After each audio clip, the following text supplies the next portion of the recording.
So I did call the superintendent and I asked him, and basically I appreciate him answering the phone call because I already knew the answer.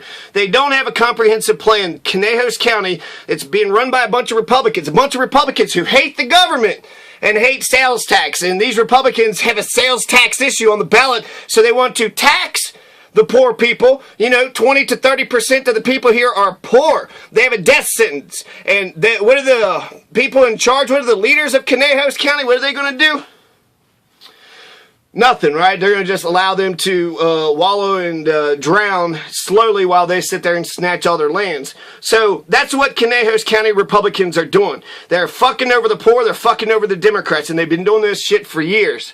Now, I had asked 3 questions, and again, I knew all the answers, but I feel like because there was an interview, now people will pay attention to me. But there is no democracy. There's zero democracy. So instead of, when I raise my kid, the way my philosophy, and I get to educate my kid how I want to educate my kid, they're going to be strong, and they're going to be wise, and they're going to be independent, and they won't obey nobody.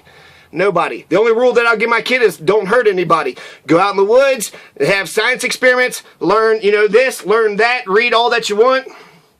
Don't hurt anybody. Don't hurt anybody. That's not what the teachers and the superintendents and the school board of Conejos County are. They are actively hurting these kids. Shut up, sit down. So they are blowing an opportunity. All those kids get together, all the parents, it's in a nice central location. We all could get together as a community and say, look, this is what we're doing as a community. But they're not doing that. The Republicans are saying we're individuals and we get to take all the damn money that we can. We'll take the positions, we'll take the jobs, we'll take the lands, and then we will screw the poor people over. There's 3 questions I had asked them, okay? I'm going to talk about Honeycutt, and then I'm going to talk about the amendment number 5. This amendment number 5 is about lowering the age requirement for members of the state legislature. So this is going to go from 25 years of age to 21 years of age. Well, those Republican assholes are going to be against that. They don't want anybody, they're, above 25, so they're fine. They're taken care of. This is fair. This is good. In fact, why is it going down to 18? If you're 18 years of age, you could, get a gun and go fight and die, but you can't run for office. If the people vote for you, the people loved you, then of course you should be allowed to go. But we're only going to lower it down to 21. They don't lower it enough, but it's the right step, and it lowers it 4 points or 4 years. But they're going to be against this. They don't want the young people to get power. They're very much fighting the young people to take their power. They take $7,000 away from them a year, and then they take all their power away from them when they're sitting in the class. Instead of saying we're in this together, there's solidarity. Instead of helping them build a radio or helping them do whatever it is that they want to do, achieve their dreams. Instead, they're going to be shut up, sit down, do this, do that. Not a Sudbury model, not a Waldorf model, not a Montessori model. In fact, no model at all. No model at all. Just a bunch of, tyrants. Bunch of tyrants with no fucking operating philosophy and no heartbeat. A bunch of psycho oppressors who are just saying, shut up, sit down. And the education system, you really have to know what you're doing if you're going to sit there and tell me how, what's best for my kid. Now, I know what's best for my kid, and they're going to be strong and independent. You want them to be obedient? Fuck you. Fuck you. You give me a reason. You give me a 100-page contract of why I should send my kid to that school. Why should I send my kid to Conejos County schools when all they have been doing is being shitty to me? So if they're going to be shitty to me, they'll definitely be shitty to my boy. Maybe to my girl too, unless, they take a liking to him. But I'm not going to chance that. Why the hell would I chance that? I'm not a good father if I, allow these oppressors to take a hold of them. So there's child abuse everywhere, child oppression, child poverty, but no child rights. And Amendment 5, or Amendment V, should definitely be passed. Yes. Vote yes, yes, yes. Do you want to lower the age requirement for the members of the legislature? Yes. Yes, it should be down to 18. How come it didn't go down to 18? God, okay, so they're 18, you're allowed to get married and have kids and then get it going, right? You get all these other rights, but you're not an adult till you're 21? Anyways. Let's quickly talk about Scott Honeycutt, and then I'll say the arguments for and against, and then this will be it. So this is just a little, here's Scott Honeycutt. Hi there, I'm Scott Honeycutt. I believe in God, family, and country. I'm the voice of common sense in the operation of our state government. He's rodeo. He's been in the rodeo business, instilled him the value of hard work, the value of a man's word, from the rodeo arena to owning a custom stacking and trucking business, as well as serving on the National Little Britches Association board, the board for the Castillo Ditch Company. He has the experience and common sense to represent District 62 very well. The Castillo Ditch Company has got to do with Castillo County, and then the National Little Britches Association. That's the rodeo, right? So that's National Little Britches is the probably getting kids into the rodeo business. So I like Scott Honeycutt. Scott Honeycutt is charismatic. He is nice. He's easy to talk to. His son came over him and put him in like a little like grabbed his arms like he was under arrest or something. So he's playful. He's nice guy, and so like I said. I don't agree with his policy. So he's a nice guy. He's charismatic. He's got some good. I like that he stands for the Second Amendment. So I believe in freedom. I like that he stands up for the freedom of speech. We have the right to speak. So what are you going to be? Oh, he called me a bitch on the internet. You are a bitch. You're a bunch of piece of shit bitches, and you don't give a shit about the kids who are poor. So fuck you. And I'm okay with saying that. I'm so fucking okay with saying that. I'm so sick and tired of you pieces of shit being fucking assholes all fucking day long. And, I actually knew Josh Bruns. He told me that the female teachers in there say they're bitches. They call themselves bitches. You gotta be a bitch in order to run these kids. You gotta be a bitch. Okay, well, if you call yourself bitches, then you're a bunch of fucking bitches, right? It'd be stupid for me to sit there and say, you call yourself a bitch, and then when I'm like, well, that's a bitch over there. Hey, don't you call, okay? I don't have to say it, but I know what you are. Essentially, a bitch is a female asshole, right? So a dick is a male asshole. Don't be assholes. Just don't be fucking assholes, you fucking pricks. So Scott Honeycutt, there's several things here I want to mention on his flyer, okay? So he's on Facebook, votescotthoneycutt.com. Now, he's, what I like about him, okay, is that he stands up and he takes his licks. In fact, he almost seemed like he was nervous in Alamosa City because he thinks that Alamosa is this big progressive town. And I see it with both sides. The Republicans are too afraid to say their Republican views because they think everybody's progressive, and the progressives don't say shit because they think that everybody's a bunch of Republicans. So, the education, he wants some VOTEC. He wants tech education, smaller class sizes, career and tech education. That's great stuff. Work with our hands. We do need skills. I believe in the working class, and the working class need skills to be able to make money with. So, and that's another thing these school systems aren't doing. We don't have VOTEC. Are you teaching them any skills? Are you teaching them, anything? Are they going to be able to make money out of doing any of the bullshit labor that you're making them do?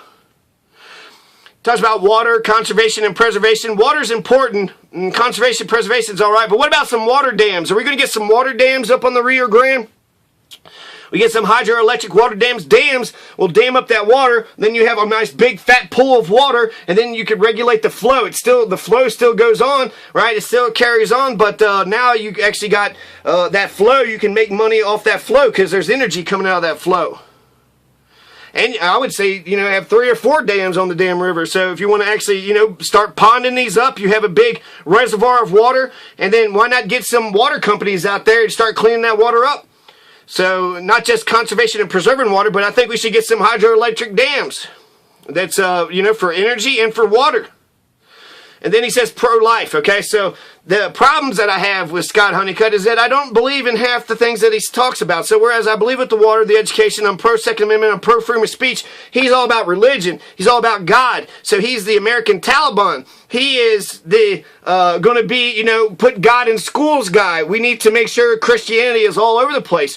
Well, the problem that I have with that, and I'm an atheist, the problem that I have with that is if you start allowing the Christians to do that, then you're going to allow the Muslims and allow the Buddhists and allow the Jewish people, you're going to allow all the religions to, push their religion down our throats. And another thing about religion, you think there's an invisible man up in the clouds? What, all your dead relatives are up there and they're all dancing and okay, I think you're crazy. I think that you have some, issues with reality. So, if that's fine, you have crazy ideas, I guess, whatever. People have crazy ideas. I don't have any crazy ideas. All mine are rooted in logic. But that's what I want to know. Do you believe in science? Do you believe in logic? What do you think about the general relativity? General relativity says that gravity between the sun and the planets are bullshit. So gravity's bullshit? That's been the truth. That's classical physics for the last 100 years. The law of gravity, it's not a law of science. What goes up must come down, whatever that is, if you want to call that gravity. But Newton said that gravity is what was taking all the planets and the suns and keeping them rooted up in the sky. That was gravity. But Einstein says it's not gravity. Einstein just says that the way that matter is shaped, space-time is shaped in such a way that the planets move like on an axis, like on a rail. So really it's the matter around them that's dictating the flow, and it has nothing to do with the... And then if gravity's true, if small things go towards big things, well, how come when I have this little tiny, band, how come this little band isn't coming towards me or going to other big things? Because what? The gravitational pull down to the ground makes it marginal? I just don't believe you. I just don't believe you. I don't think that in no circumstance could you put a big-ass object and then put a little object next to it and it'll just start going around it. If it does, prove me wrong. Prove me wrong. But that's, the theory of relativity. The math is right. They use GPS. In GPS, they use general relativity on it. So, do you believe in science? Do you believe in reality? These are questions that haven't even been resolved yet. And yet you're going around saying for a fact there's an invisible man up in the clouds just smiling at us and staring and just so happy with everything we're doing. Well, I think there's something wrong with you. Then he's pro-life. So life begins at conception. Life is valuable. Life is valuable. But the Republicans are against health care. So they don't believe that you deserve life after you're born. They don't believe in education or housing or any kind of government spending. Now, I asked Scott Honeycutt what was his limits to government spending. Scott Honeycutt is for roads.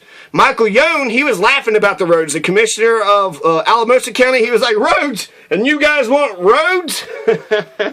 Which is crazy. Yeah, we want roads. And then Michael Young starts saying, well, look, you might look outside and see that your road's not paved, but I'm doing the work, okay? I am. I swear. Who are you going to believe? Me or your own lying eyes? That's the proof in the pudding. If you're not paving my damn roads, and that means you're not, that's the very least I would expect out of farmers. What, you don't want roads out to the farmers, out to the rural community? How the hell are the farmers going to get their goods to the market? How the hell are they going to get gasoline? What if there's an emergency? They need some goddamn roads. And then you also got this amendment that's coming up here. You got an amendment for roads.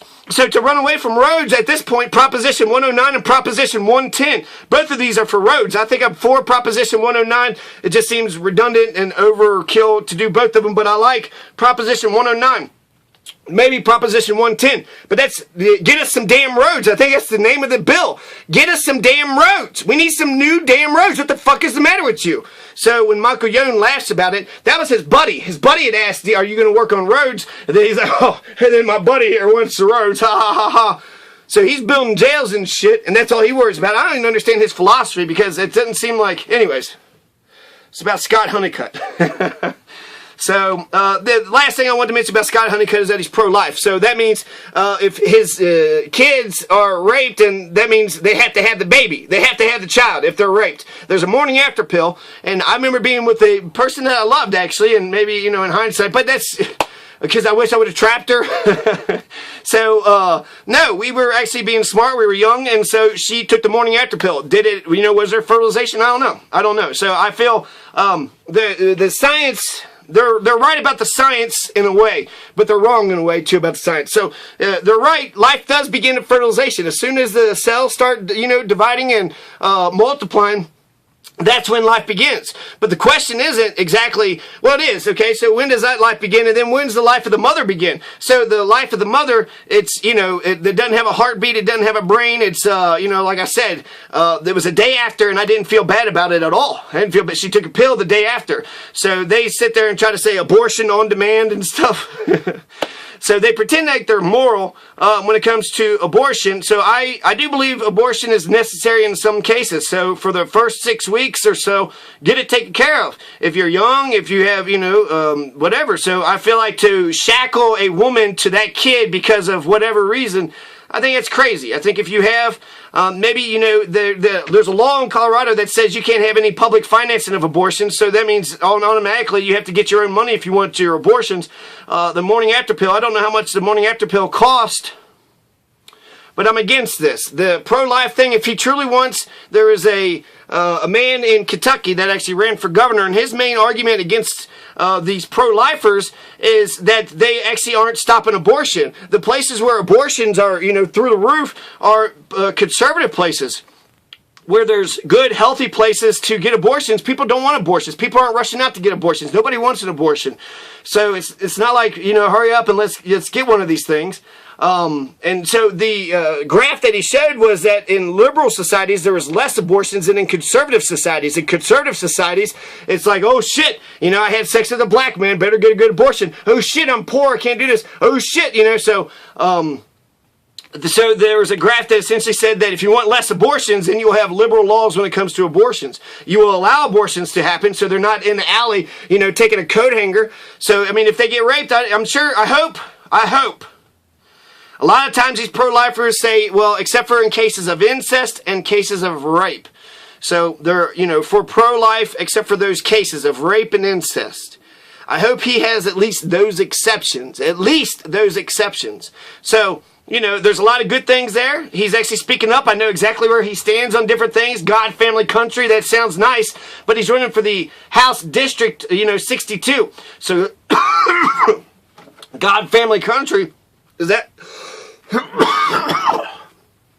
Colorado? Is that Colorado too? Country's America, right? But he's running for a Colorado district, and he's in the San Luis Valley. So is he Mr. San Luis Valley, Mr. Colorado, or is he just about, God, family, and country? It's succinct. It's succinct, so it's memorable. It's easy to remember this is, what he believes.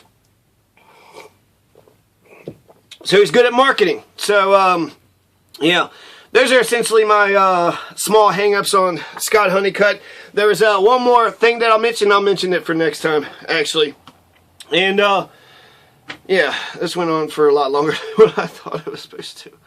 So I'll actually come back and do the analysis.